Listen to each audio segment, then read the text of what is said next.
Hi, I'm Julie Weber of Liberate Ministries, and today's topic is called American Grief. You know, a while back, my husband and I had the opportunity to visit Israel.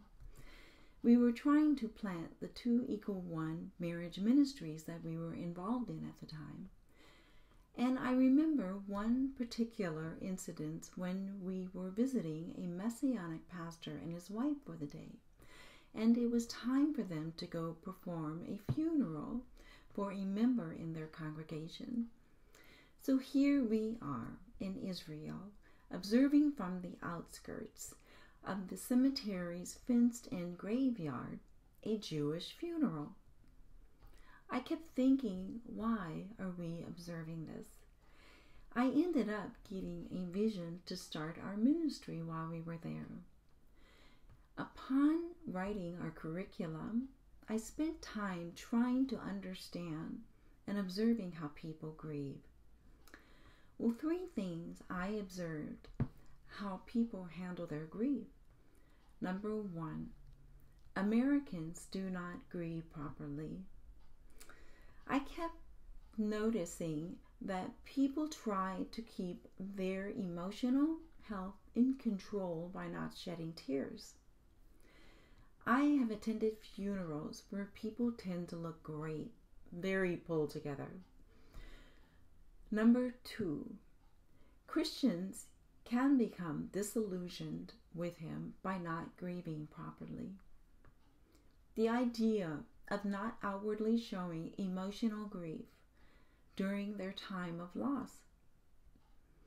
Both of these statements, I'll see you in heaven, or they're in a better place, could be more detrimental emotionally, almost a form of denying the loss. Being in denial and not grieving properly over time can make you angry with God. It is better to deal with loss up front rather than later in life. All throughout the Bible, people died horrific, sudden, traumatic deaths. And the Jewish people have a long history of mourning their losses. Number three, all cultures across the world have their different way of handling death after life. In diverse societies, different attitudes and behaviors around death were formed through religious beliefs, family traditions, economy, education, and the political system. Since Jesus is Jewish, I decided to study his Jewish heritage and understanding loss.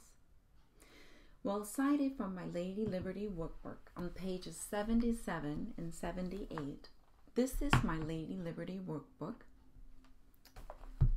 and I'm going to read from pages 77 and 78.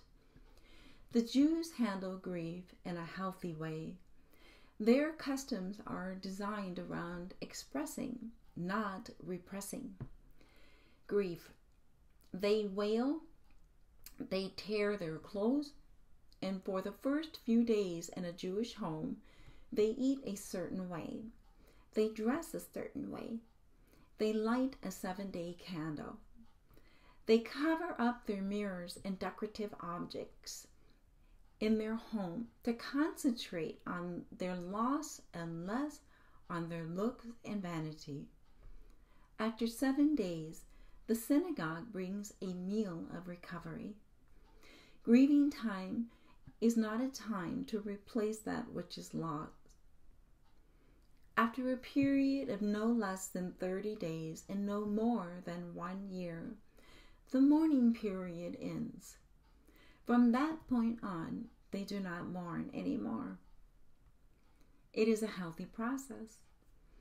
The Jewish community thanks the Lord after the mourning period ends, and in celebration by lighting a candle and thanking God. The Jewish style of mourning shows how a deliberate process of mourning can be healthy. I mourned the loss of my aborted child for 20 years. That was way too long. It's a big job to try to change America's way of handling grief. So what can you do the next time you experience loss?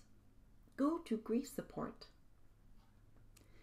There are all kinds of grief support groups for people affected by loss, locally, nationally, and internationally, by all types of death.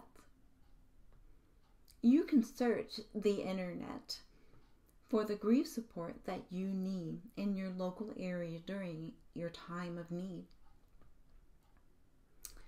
54 million women have had abortions in the United States. So globally, worldwide, the number is estimated 40 to 50 million abortions a year. If none of those people involved in those abortions had gone through any type of a healing process, then hypothetically, this means that our global world is at a grieving state. So technically, this becomes a global issue. You can find the website information for the statistics attached to this video. So hey, in closing, I want to do a shout out to people who have had an abortion. This message applies to you. I want to encourage you to begin the journey and process this area that needs healing so that you can live life liberated. Well, thanks for watching.